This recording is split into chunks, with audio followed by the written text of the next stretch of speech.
नमस्कार दोस्तों, India strikes channel पर आपका स्वागत है।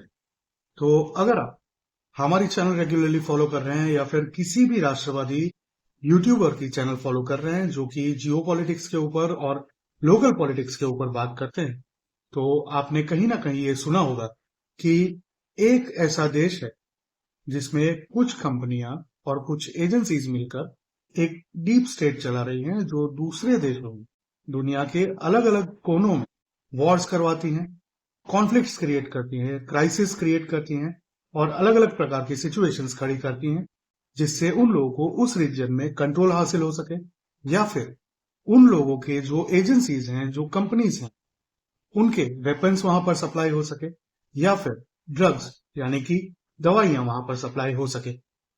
कई केसेस में ये भी देखा गया है कि ऐसी जो एजेंसीज हैं वो अलग अलग कंट्रीज में डेमोग्राफिक चेंज करके रिजीम चेंज ऑपरेशंस भी करवाती हैं।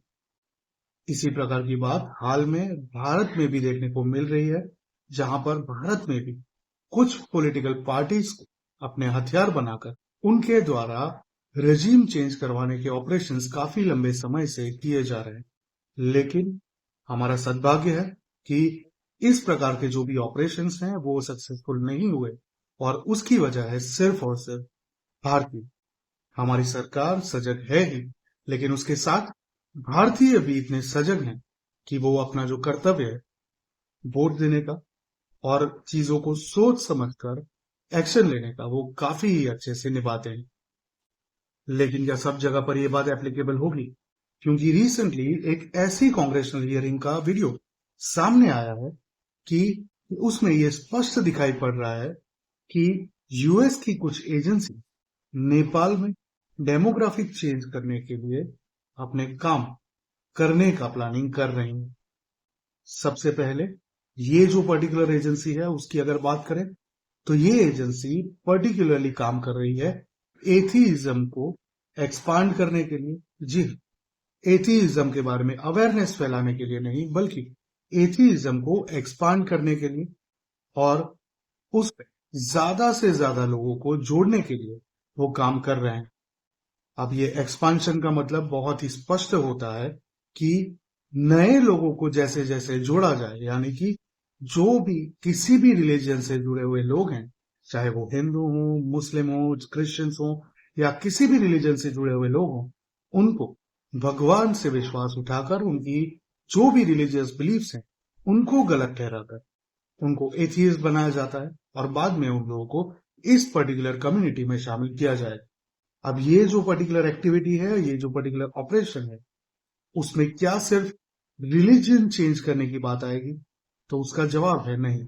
ये करके वो लोग नेपाल की डेमोग्राफी चेंज करने का प्लान कर रहे हैं और उसके साथ पूरी जो उन लोगों की थिंकिंग है, नेपाली लोगों की जो थिंकिंग है, उसको भी इसके जरिए इन्फ्लुएंस किया जाएगा, जिससे नेपाल की जो भी गवर्नमेंट है और वहां की जो भी पब्लिक है, उनके थिंकिंग को मैनिपुलेट किया जा सके हजारों किलोमीटर दूर बैठकर यूएसए से। नेपाल स्ट्रेटेजिकली बहुत ही इंपॉर्टेंट लोकेशन है क्योंकि वो इंडिया और तिब्बत के बीच में बैठा हुआ है और हाल में तिब्बत चाइना द्वारा ऑक्यूपाई किया गया है। तो इसी के चलते नेपाल में ये ऑपरेशन किए जा रहे हैं। दूसरी एक वजह ये भी हो सकती है कि भारत के बाद नेपाल एक ही ऐसा राष्ट्र बचा है जिसमें हिंदुओं की संख्या सबसे ज्यादा है।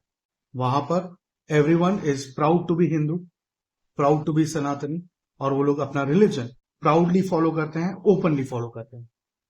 तो ऐसे लोगों को बरगलाने के लिए इस प्रकार के संगठन बनाए गए हैं यूएस में, जो कि आज नया नहीं है। ये एक्चुअली पिछले साल से जनवरी 2023 से चल रहा है और जून 2023 में भी इसके ऊपर हियरिंग हुई थी, 117 कांग्रेशनल हियरिंग, जिसके दरमियान इसके ऊपर सवाल जवाब किए गए थे। लेकिन तब से अब तक कोई भी ढंग का जवाब वे लोग नहीं दे पाए थे या फिर नहीं दे रहे थे।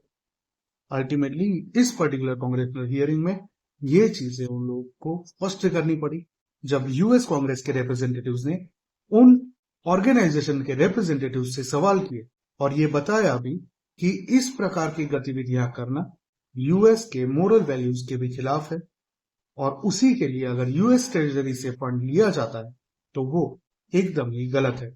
फिर से एक बार आते हैं ये जो नेपाल की डेमोग्राफिक चेंज है उसके ऊपर। तो भारत के पश्चिमी ओर जो कंट्री है उसमें और उसके दक्षिण पश्चिम में जो कंट्री है यानी कि पाकिस्तान में और ईरान में एथीइस्ट की संख्या बढ़ती जा रही है। ज्यादातर लोग क्लोजेटेड एथीइस्ट हैं, वो लोग खुलकर नहीं बता सकते हैं क्योंकि इस्लाम में ऐसा नियम हो कि जो भी इस्लाम को छोड़ता है उसको जीने का कोई अधिकार नहीं।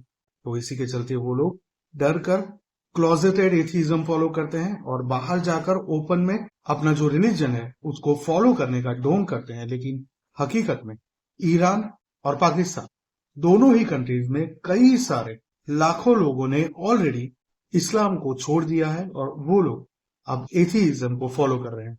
उसी प्रकार की एक्टिविटीज यहाँ इंडिया में भी हो रही हैं। कई सारे लोग हैं जो एथियस्ट बन गए हैं, जो किसी भी रिलीजियस बिलीफ को नहीं मानते हैं, किसी भी गॉड को नहीं मानते हैं, किसी भी सुपर पावर को नहीं मानते हैं। And we respect their opinions क्योंकि वो ओपिनियंस उन्होंने खुद बनाए हैं। लेकिन ये जो संस्था नेपाल में करने का प्लानिंग कर रही है वो इन्फ्लुएंस करके फोर्सिबली लोगों को कन्वर्ट करके एथीइज्म में लाने की कोशिश की जाए, इस प्रकार की गतिविधियां होने की संभावनाएं दिखाई पड़ रही हैं। तो ये जो पर्टिकुलर एक्टिविटी है वो क्लियरली एथीइज्म के अगेंस्ट में जाती है because एथीइज्म doesn't follow any kind of doctrine. और ये जो गतिविधि की बात चल रही है, जो नेपाल में करने की बात चल रही है, जिसके लिए $500,000 का यानी कि $5 लाख का फंड लिया गया है, वो एक डॉक्टरिन को प्रमोट करने के लिए है और उसको एक्सपांड करने के लिए है नेपाल में, जिसके हिडन एजेंडाज जैसे कि हमने बताया अल्टीमेटली नेपाल की पब्लिक को, सिविलियंस को, आम लोगों को कंट्रोल करने के हैं और बाय दोज मीन्स नेपाल की गवर्नमेंट को कंट्रोल करने के हैं। तो इसके लिए वे लोग कई सारे अलग अलग हथियार उपयोग में ले सकते हैं, जैसे कि सोशल मीडिया है, फिर कुछ मूवी स्टार्स भी हो सकते हैं, या फिर कुछ पॉलिटिकल एंटिटीज या पॉलिटिकल लीडर्स भी हो सकते हैं जो इस प्रकार की बातों को बढ़ावा दें और लोगों में इसके लिए और भी अट्रैक्शन क्रिएट करें, जिससे से ज्यादा लोग हिंदुइज्म छोड़कर एथीइज्म को एक्सेप्ट करें। सुनिए वो congressional hearing. Would it be appropriate for the State Department to authorize $500,000 grant of the monies of we the people of the United States of America to promote atheism? It would not be appropriate to have a grant to promote any religion or non-religion coming from the United States. $500,000 grant to Nepal regarding the expansion of atheism. Do you believe that that is an appropriate use of $500,000 of we the people to expand atheism in Nepal? Mr. Chairman, I've actually looked at this. I've looked at the grant. I've looked at the materials. That's not what the grant is for, and that's not what the work would be for. And frankly, we would never authorize such a grant to any organization to promote any kind of religion. So you're saying today that no $500,000 grant for atheism in Nepal or divided up in other areas? I have seen no evidence of any grant to promote atheism in Nepal. We have nothing to hide. The administration has nothing to hide. With all due respect for the chairman, who's my brother in arms and a fellow combat veteran, in his parade of horribles, one of which he spent a lot of time on was this atheism, the supposed atheism grant that the State Department administered. Well, here's the fact, folks. This grant promotes fundamental rights of freedom of religion. I do have the grant here, and it says promoting and defending religious freedom inclusive of atheist, humanist, non-practicing, and non-affiliated individuals. This is the expected program outcomes. Increased capacity among members of the atheist and heterodox individuals to form, join networks or organizations. Let's go on and look at some more of the intents of it. Creating or strengthening networks of advocates for the diverse communities of atheists. There we go, there's another one. Strengthening the capacity of organizations representing diverse communities of atheists. Different place there. And I don't have time to read all of it, but you did just sit here. You told me just before this in these remarks, told the committee, you have a great deal of respect for this. committee. Apparently, you have enough respect for this committee to sit here for 5 minutes and adamantly deny that there was anything relating to a grant for atheism in Nepal, when in fact, if you did the smallest amount of research into your own agency, you would have known that it says right there on the front page of the grant request, the fact is actually in front of you. I notice you're not making eye contact with me anymore at this point. I'm happy to You're not respond. recognized at this I point. We're figured in I wouldn't closing be. statements. Thank you. तो इससे जो भी हमारे नेपाली भाई इसको सुन रहे हैं वो सचेत हो जाए।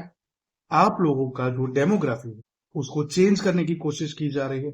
लोगों को टारगेट करके हिंदुइज्म छुड़वाने की कोशिश की जाएगी आने वाले समय में, जिस तरह से मिशनरीज ने किया था। लेकिन मिशनरीज ने और इस्लामिक प्रीचर्स ने बिहाइंड द सीन रहकर, पर्दे के पीछे रहकर ये एक्टिविटीज की थी, जबकि ये लोग ओपनली ये सब चीजें करने की प्लानिंग कर रहे हैं।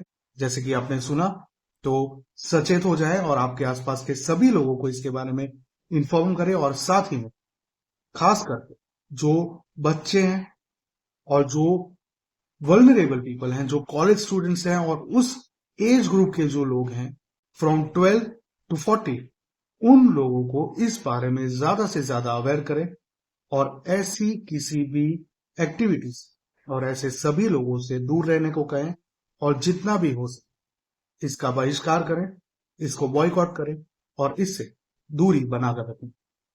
भारत के लोगों के लिए भी यही मोडस ऑपरेंडी हो सकता है कि आने वाले समय में ली जाए या फिर ऑलरेडी ले ली गई हो और उसके ऊपर एक्शन चल रहा हो बिहाइंड द सीन। तो हम लोगों को भी सचेत रहना होगा। हिंदुइज्म, सनातन, ये सिर्फ एक रिलीजन नहीं है, ये एक पूरी संस्कृति है, ये पूरा कल्चर है, जिसमें जो ईश्वर में मानते हैं उनको भी और जो निरीश्वरवादी है उन सभी को वेलकम किया जाता है और सभी साथ में बैठकर खाना खाते हैं, सभी साथ में मिलकर फेस्टिवल को एंजॉय करते हैं और मिलकर रहते हैं। तो इसी कल्चर को हमको प्रोटेक्ट भी करना है और आगे भी बढ़ाना है। तो उसके सामने जो भी चैलेंजेस आती हैं, तो उसके लिए हम सभी सचेत रहें और साथ ही में हमारे साथ में जो लोग हैं उनको भी सचेत करें। ये हमारी सिर्फ रिक्वेस्ट ही नहीं, बल्कि ये हम सभी का कर्तव्य भी। आपको क्या लगता है इस पर्टिकुलर कांग्रेशनल हियरिंग के बारे में और इस प्रकार के जो एजेंडा चलाए जा रहे हैं यूएस के द्वारा, खास करके यूएस डीप स्टेट द्वारा अलग अलग नामों और अलग अलग बैनर्स के अंदर में, वो हमें कमेंट में जरूर बताएं। वीडियो को लाइक करें, चैनल को सब्सक्राइब करें और बेल आइकन दबाना ना भूलें। मिलेंगे अगली खबर में, तब तक के लिए जय हिंद, हर हर महादेव।